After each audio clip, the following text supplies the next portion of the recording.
Good morning, and thank you for taking the time to be with us today.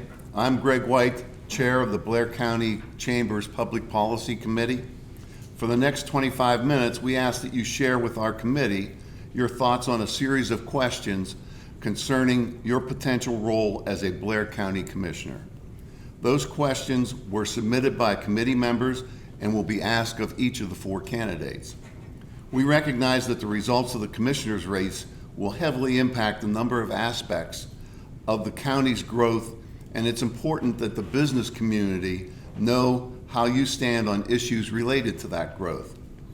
As we indicated when we invited you, we are taping our sessions this morning and will make them available via YouTube to anyone who would like to have access to them. The video production has been sponsored by the Durbin Companies, Haas's Steak and Sea House, P. Joseph Lehman, Inc., Consulting Engineers, National Property Inspections, and Stifler McGraw Associates. Let's begin our questions with candidate Ted Beam. Ted, property tax reform has been and remains a hot button issue for area residents.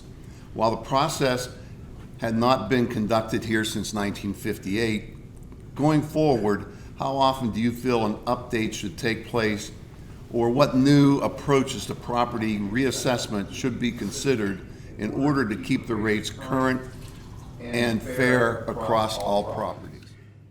Well, certainly I don't think we should wait another 58 years before we have a reassessment. I would think a maximum of 10 years would be probably the number, maybe even 8 would be a more fair number. Certain states around us, Maryland, for example, does it every 3 years. But I think one of the things that the county has now benefited from our most recent reassessment is the fact that now we have the computers and everything is all in a computerized setting, so that we're not going to incur that expense of going from index cards and pencil marks to putting it into the 21st century. We have the mechanisms in place, and hopefully when the next reassessment comes up, we'll be able to do most of it in-house. So I think that's good. Thank you, Ted. The second question: states and municipalities across the country are competing to attract new talent and investment into their respective communities. As a result, government entities are increasingly investing in both traditional roads, bridges, broadband, and place-based trails, parks, streetscape, infrastructure investments. How do you value public investment in each of these types of infrastructure projects? I think it's very important, and I think we've shown that in the things that I have direct effect over, insofar as what we're doing with Valley View Park. We're in a process of continually upgrading that park for recreational use. We've upgraded Fort Roberdeau, and the fact that we are applying right now for 2 state grants to improve the facilities down there. That particular entity continues to grow and get better and better each year with new opportunities, and anything else I think that we are able to invest in and try to make better for the people who would move here would be certainly very good. The next question has about 3 parts to it.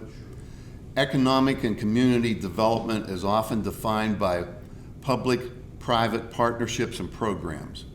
What programs, incentives, and partnerships do you see as effective in promoting new investment in our community? What's not working, and what new ones might you recommend?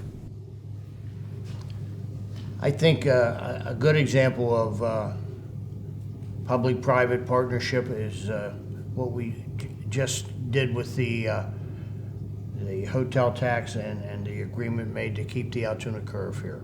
I think that was a major factor in the curve staying, and the fact that we were able to work out a deal where the curve now gets part of the hotel tax money to use for maintenance of that stadium.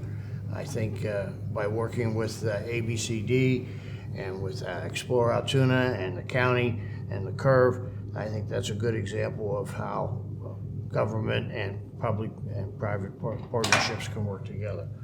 I think all the other elements of public-private partnerships are important, and I'm certainly more than willing to work with any of them to try to get the job done.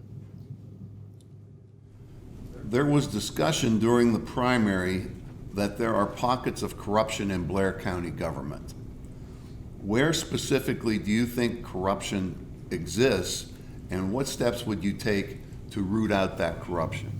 I don't know of any corruption in Blair County government. I honestly don't know. I think Blair County government right now is maybe at its best level it's been in a long time.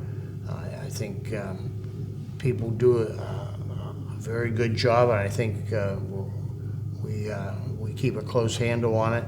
And I just don't know of any. If somebody has an example of something that's there, I'd be willing to hear it and be willing to seek a solution to it. I just don't know of any at this time. Thank you. In previous administrations, the Board of Commissioners have been supportive of tax abatement and incremental tax forgiveness programs such as Laterra and the Keystone Opportunity Zone programs.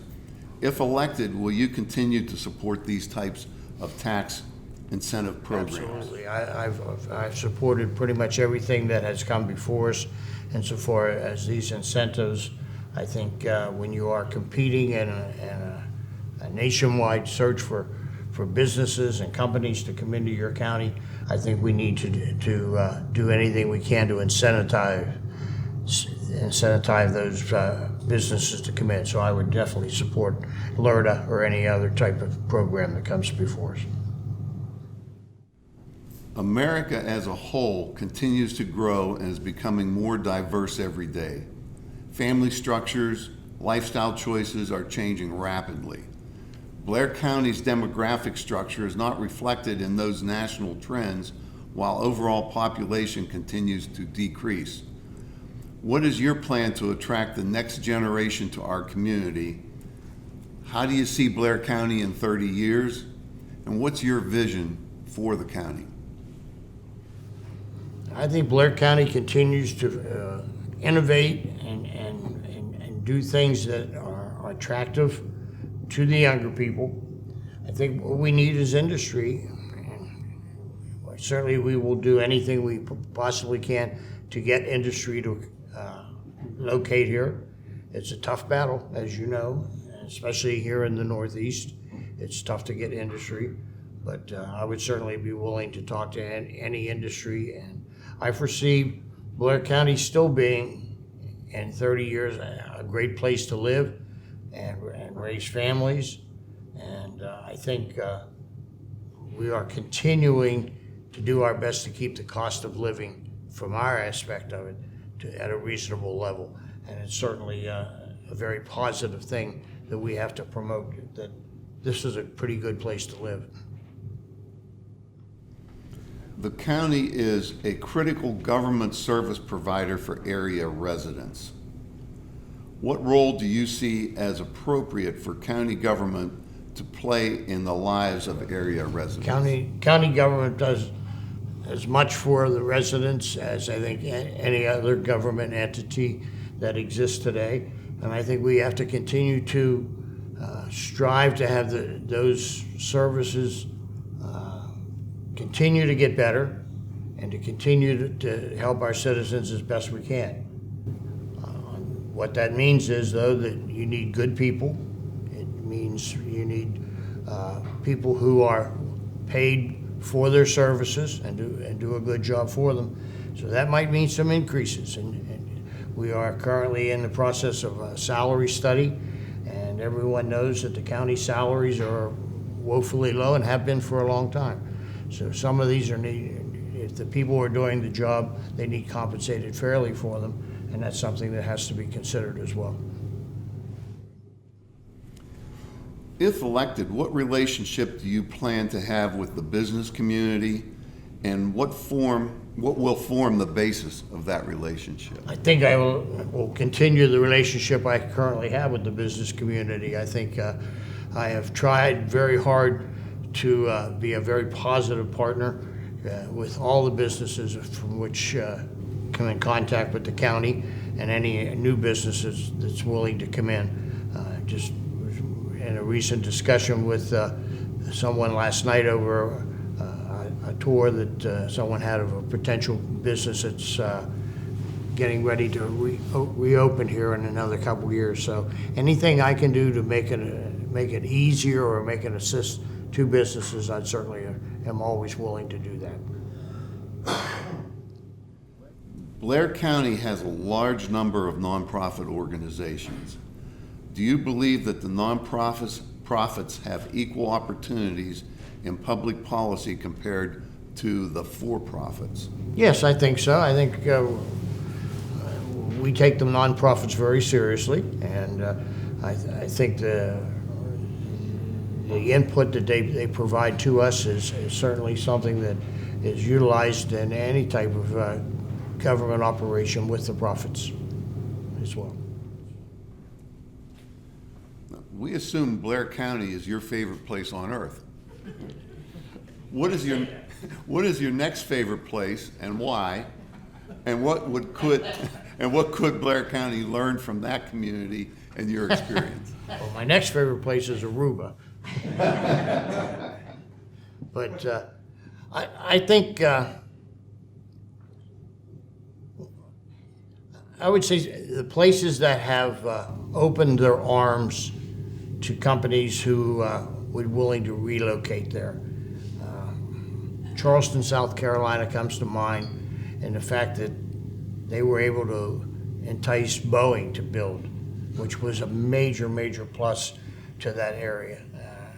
The jobs that were created after the government had sort of pulled out of there with the naval base, and the jobs that were created by Boeing was a great incentive, was a great boost for that community. So I would think I would use that as an example, that if we could be able to attract some type of industry of that sort, it would certainly be a very positive thing for the county. Well, that's all the questions we have this morning. Thank you very much. Thank you very much, and it's a pleasure to be here with all of you. I appreciate your help and your support over the past 8 years, and would hope that I can have it for at least one more term. Thank you very much.